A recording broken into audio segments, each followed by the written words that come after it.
Welcome to the post-game wrap-up here after Utah Tech knocks off Southern Utah 2-1. A dramatic final couple of minutes. Spencer McLaughlin back with you, Southern Utah head coach Kai Edwards joining me. Coach, talk us through what happened there, including what most people that watched the broadcast didn't get to see. There was a review after the 90th minute had already shown up on the scoreboard. What was happening there? Yeah, again, credit to the referees. We have video review capabilities here. At first, he didn't want to go to it because he saw it clearly. I asked, can you just go to it? It doesn't hurt us. The game's over. It's no rush. So he went and saw it, to his credit. What he came back with was it was a handball on them with 1 second to go, but the ball came off their player's foot, therefore it's not a handball. So it's one of those soccer rules that it's hard to have a handball off your own foot to your own hand.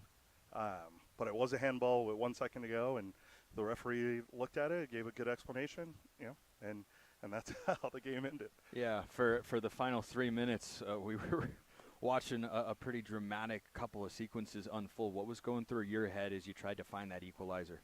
Yeah, create chances, get goals, and then someone needs to step up, right? Sarah had a great header about 15 minutes ago off the crossbar. We hit the crossbar early in the first half, got the goal. Today, when you score, you always have a chance. And we got the goal, and they defend it well, right? And that's a classic conference game, 2-1, tight, and in this league to be able to play each other again in 4 weeks is going to be fun. You came out in the second half. You score a minute and 15 seconds into the second 45. What did you tell your team at the halftime? Play with passion. And passion's not always just tackle, which is what we always equate it to. It's sprinting to get open.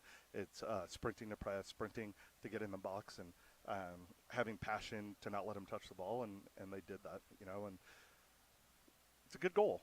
It's a good goal, and scoring is important. You can't win unless you score. So, I was proud of them for coming out and getting the goal. There was some rain that made the field a little bit slick. Looks like it contributed from our end to the second goal that Utah Tech was able to get. What did you see in that sequence from Jasmine Brass? Yeah, lost focus for a second. A rainy day, you got to stay down. It's no different than baseball. Got to stay down and on it, and lost focus. I know she'll watch it 100 times and be ready to go next Thursday. You go on the road next week for the first time in conference play. How do you carry momentum you had in the second half of this game into that road trip in Texas? Yeah, to be honest, it's the whole game. The learning phase is over. There's no more freshmen. All that stuff's done. And you're sitting there, and you're like, oh, okay, the energy in the second half. We played fine in the first half. We didn't play great. We played fine. And in conference, it's not going to go as planned every second and be linear and how you get to the finish line. So I actually told them, I'm going to surprise you, is what I told them. And I said, I'm proud of you guys. You competed the whole game. You dealt with things. Like, if you think you're walking into every game up 2-0 10 minutes in, you're crazy. So things are going to happen, and you have to close it off.